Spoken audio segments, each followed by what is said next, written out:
The crypto asset market is volatile and risky, but also potentially lucrative if you have the proper strategies in place. That's what this section is all about.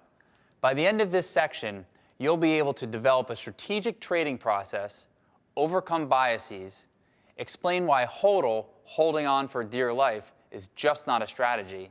You'll also be able to identify trends using price and time, summarize why the trend is your friend, and how to draw a trend line. There is a saying in trading that goes, if man was always right, he'd own the world in a month. But if he never learned from his mistakes, he'd never own anything. I'm going to talk about some common mistakes that traders make that you need to identify if you're making them in order to improve on them. So most common mistakes, the first are position size too big.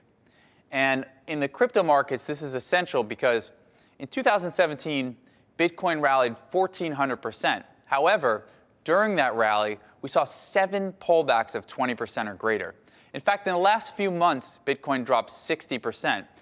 If you have a position size too large, it makes it very difficult for you to stomach that volatility.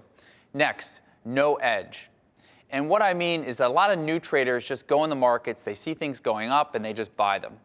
They don't really think about where to buy them, or how to buy them, or where to exit.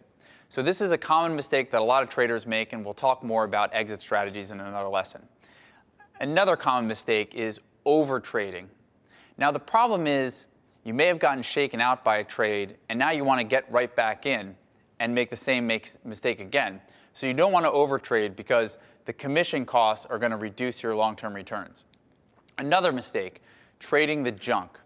And I'll show a few charts in a second, but by junk, what I mean is an asset that moves up exponentially over a short period of time, and you might be holding on to something that really just has speculative value. We've seen in the crypto markets in the last year, there's just been a wall of money moving into an asset class that has a very limited supply and a limited amount of assets to invest in. So we've seen these exponential moves. And lastly, too much leverage. Now, if you're trading on the BitMEX exchange, you can get 100 times leverage on Bitcoin trades, or if you're buying crypto with a credit card, you're leveraging yourself. So let's go into a few charts so I can demonstrate what I mean by this. So this is a chart of a crypto asset called Verge. And this is a price chart of its relationship against Ethereum. Each of these candles designates 1 day in trading. And this is on the Binance exchange. Now you'll notice that in Verge, in mid-December, something happened or some catalyst appeared.